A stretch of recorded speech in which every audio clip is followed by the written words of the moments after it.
Mais uma aula de redação e agora nós vamos para o tema muito importante hoje, olha só que tema legal aqui, que é a questão do empreendedorismo. Professor, mas nunca ouvi falar nisso. Talvez você nunca parou para conversar sobre isso. Mas o empreendedorismo, ele realmente é um tema muito importante. Na verdade, o empreendedor é aquele que resolve toda a problemática. Todo problema que tem é um empreendedor que traz a solução. A gente precisa de muitos empreendedores. A gente precisa de empreendedor em todo tipo de instância da sociedade. Só assim a sociedade cresce. Por exemplo, eu sou até suspeito, mas eu defendo que deveríamos ter a matéria na escola chamada empreendedorismo. A gente desde pequenininho começar a estudar como que empreende. Ah, professor, empreendedor é aquele que monta uma empresa? Mais ou menos isso, só que nós vamos ver aqui um pouquinho de diferença. Olha, o empreendedor não necessariamente é o que monta uma empresa, porque montar uma empresa todo mundo monta. Eu, Cláudio, chego com a cara e a coragem, eu vendo meu carro e monto ali uma pequena empresinha.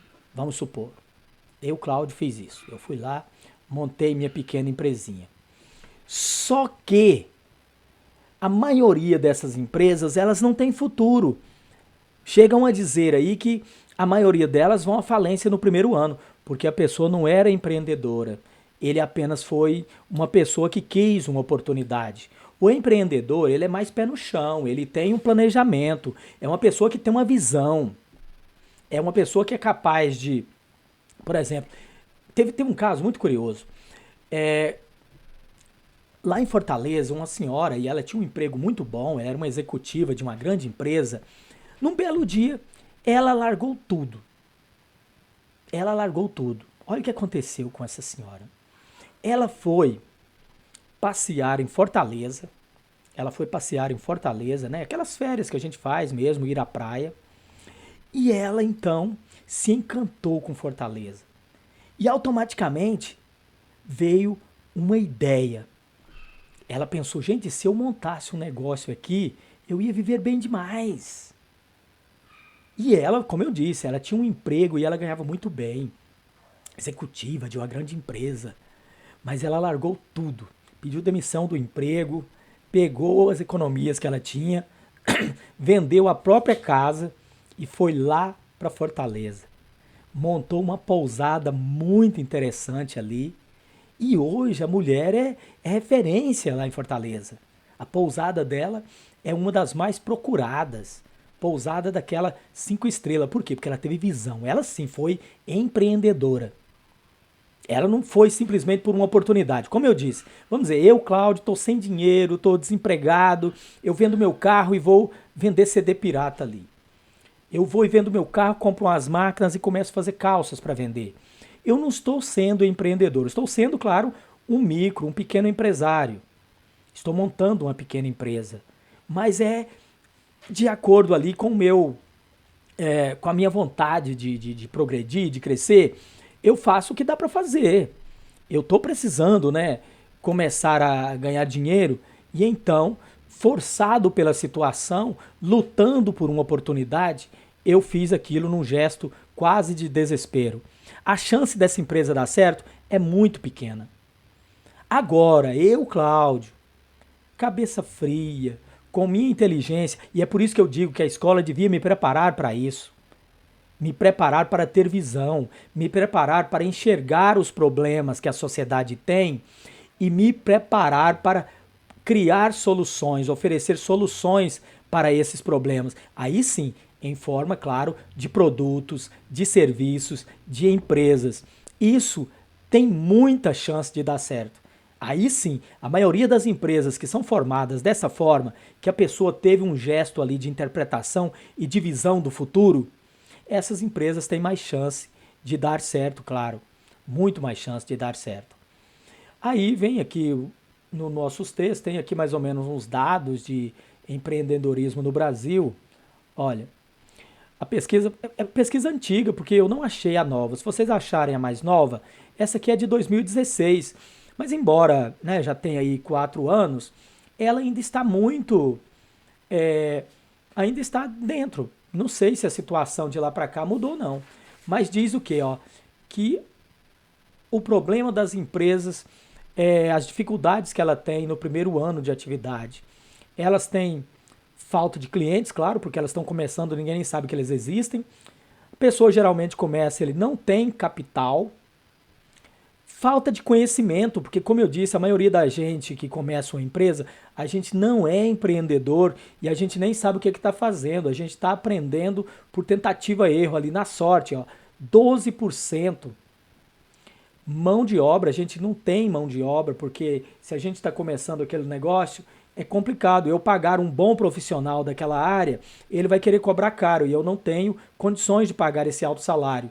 Eu vou ter que me virar com o recurso humano que eu tenho. Então, vai ter falta de mão de obra. Impostos muito caros. As pequenas empresas e os microempresários, eles acabam pagando tributos muito caros. Eles têm dificuldade de conseguir empréstimos. Empréstimos para grandes empresas vêm o tempo todo. Para as pequenas, nós tivemos até uma fala muito interessante do ministro da Economia, que ele disse que investir em pequenas empresas é prejuízo. Enquanto a gente investe numa grande empresa e ela dá lucro de volta, e ele usou essas palavras, ele disse que investir dinheiro público em pequenas empresas é um grande prejuízo para o país. Com essa, mas é culpa dele? Não, essa é a visão. A gente tem uma visão que investir nesse pequeno empresário não é bom.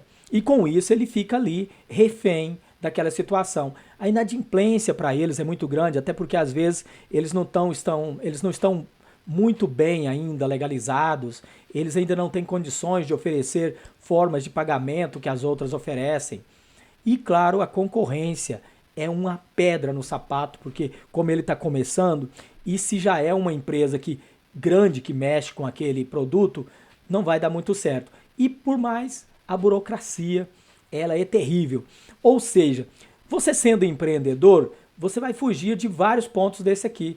Por exemplo, se você é empreendedor, você já vai saber, antes você já vai planejar para que tipo de cliente você quer vender.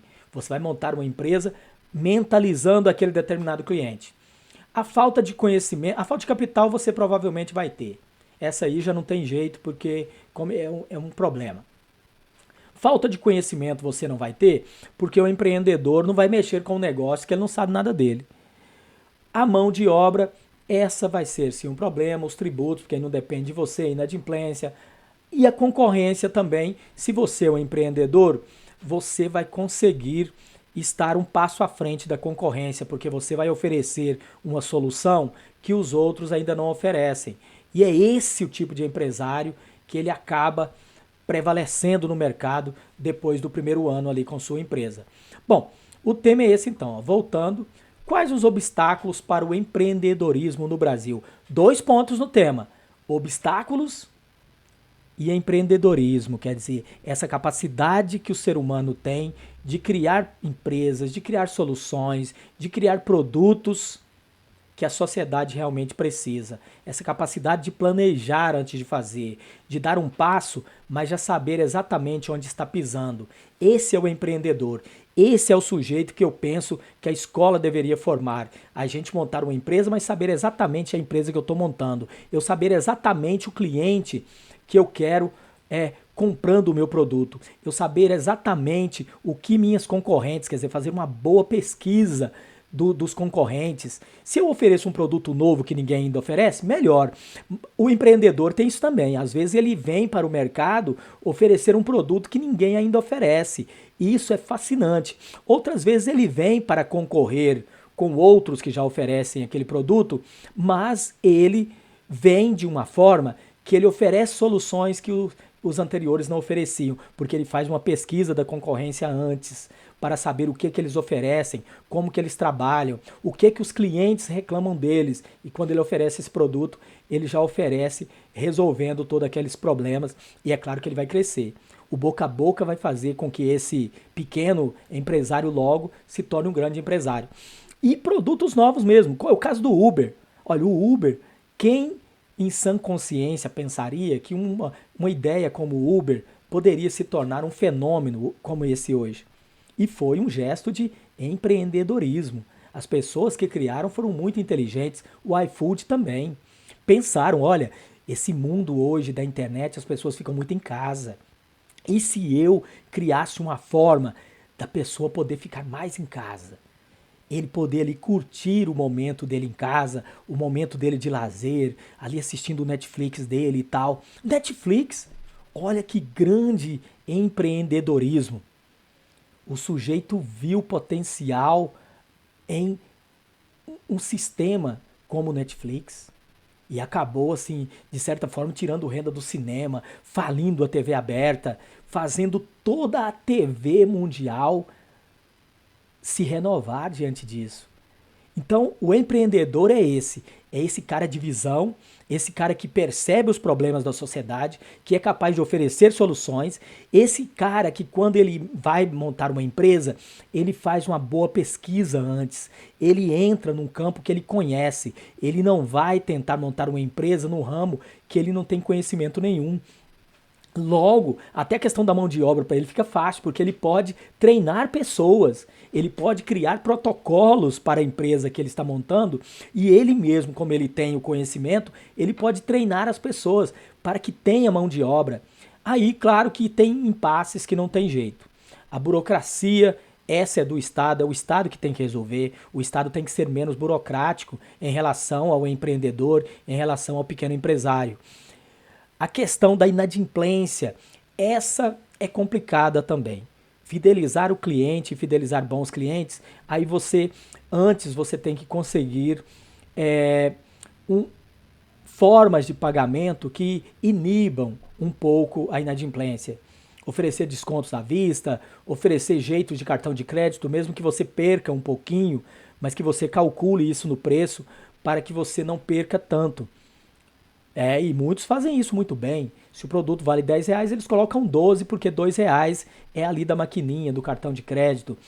E tem até lei que proíbe você vender em um preço à vista e um preço no cartão de crédito. O preço tem que ser o mesmo, mesmo parcelado. Se o produto custa 100, vão ser 10 parcelas de R$ 10.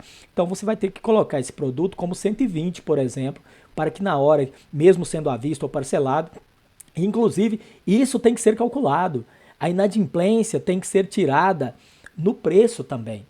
Se você tem 20% de pessoas que não pagam, de cada 100 pessoas, 20 não pagam, infelizmente o produto que as 80 pagam vai ter que arcar com o preço daquelas. Se um produto custa R$ 5, você vai ter que colocar ali um valor para compensar aqueles que não pagam. Infelizmente é assim que faz. Inclusive até empresas estatais fazem.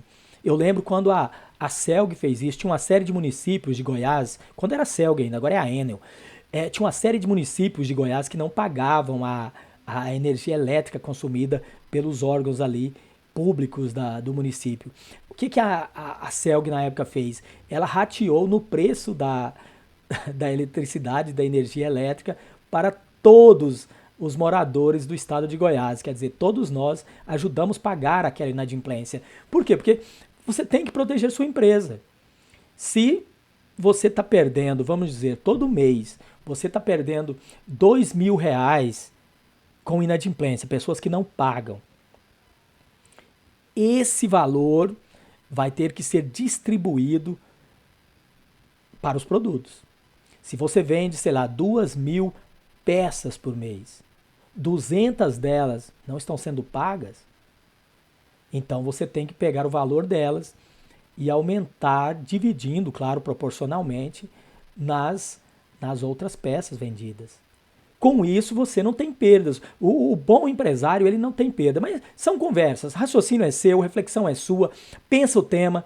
Lembra que tem que levar em conta os dois pontos, ó, obstáculos e empreendedorismo no Brasil. Leve em conta os 2 pontos e repertório, cuidado, use repertório realmente que seja válido, não use repertório, né, que não seja válido. Use também de forma pertinente repertório que tenha uso produtivo Não tangencie o tema, não tangencie o tema, não faça partes do texto embrionárias, faça a introdução direitinho, faça os argumentos de desenvolvimento e faça a conclusão direitinho para não ficar nenhum embrião ali no meio para atrapalhar sua nota na competência 2. Certinho? Boa aula para vocês, né? Bom trabalho aí. Depois a gente se fala e até nossa próxima aula.